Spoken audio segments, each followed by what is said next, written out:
कि कह दो युगों से, कह दो काल से, मैं झुकने का नाम नहीं। कि कह दो युगों से, कह दो काल से, मैं झुकने का नाम नहीं। अरावली हूँ पत्थर ही सही, पर डरना मेरा काम नहीं। जब हिमगिरी ने खोली आंखें, कि जब हिमगिरी ने खोली आंखें, जब नभ ने ली पहचान, तब भी मैंने सीना ताना बनकर धरती की शान।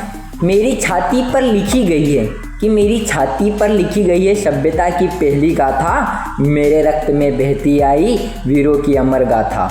मैंने देखे सिंहासन डोले, कि मैंने देखे सिंहासन डोले, मैंने ताज बिखरते देखे।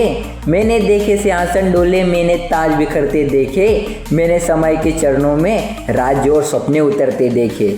मरु की लपटें मुझ में हारी, कि मरु की लपटें मुझसे हारी, मैं हरियाली का पहरी हूँ। मरु की लपटें मुझसे हारी, मैं हरियाली का पहरी हूँ। सूखे की हर चुनौती से टकराने को सदा तैयार हूँ। कि मेरी गोद में जन्मा साहस, मेरी गोद में जन्मा साहस, मेरी छाया से धर्म पला।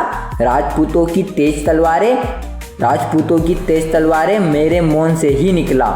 पर आज मुझे तोड़ रहा, कि आज मुझे तोड़ रहा स्वार्थ अंधा लोभ। कि आज मुझे तोड़ रहा स्वार्थ और अंधा लोभ। मेरी नस नस चीर रहा है लाभ का नंगा विरोध। सुन लो मानव, सुन लो मानव, यदि मैं गिरा तो केवल शिला ना टूटेगी। सुन लो मानव, यदि मैं गिरा तो केवल शिला ना टूटेगी। धरती की हर सिरा संधि में जलधारा सिसक सिसक कर उठेगी। मैं गिरा तो टूटेगा संतुलन, मैं गिरा तो टूटेगा संतुलन। मैं गिरा तो सूखा बढ़ेगा, मैं गिरा तो टूटेगा संतुलन। मैं गिरा तो सूखा बढ़ेगा। मेरे पतन पर मानवता के सारे मुख बिखरेंगे।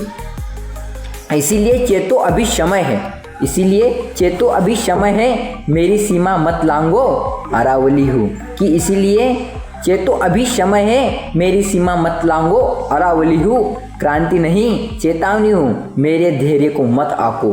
मैं पत्थर नहीं, मैं पत्थर नहीं प्रतिज्ञा हूँ। मैं पत्थर नहीं, मैं प्रतिज्ञा हूँ। मैं पर्वत नहीं पुकार हूँ। अरावली हूँ भारत की छाती पर खींची अमर इतिहास की ललकार हूँ। धन्यवाद। आप इस कविता को ज़्यादा से ज़्यादा शेयर कीजिए ताकि हमारे अरावली पर्वत को हम बचा सकते हैं। क्योंकि कुरुक्षेत्र में युद्ध तलवारों से तो हुआ था, पर तलवारों से नहीं हुआ था। कैसे? क्योंकि वो हुआ था कि इसके बीच में धर्म लोभ के बीच में लड़ा गया था। आज कोई रणभूमि नहीं है और कोई शंखनाद नहीं है, फिर भी युद्ध जारी है। कैसे जारी है? आज सामने कोई योद्धा नहीं है, सामने है धरती का मौन और हमारी लालसा का शोर। यदि आज अरावली टूटता है तो समझिए आने वाली पीढ़ियों की सांसें हम स्वयं कम कर रहे हैं। सुनिए, यह कविता नहीं एक प्रश्न है। धन्यवाद। लाइक, सब्सक्राइब और शेयर जरूर कीजिए। धन्यवाद।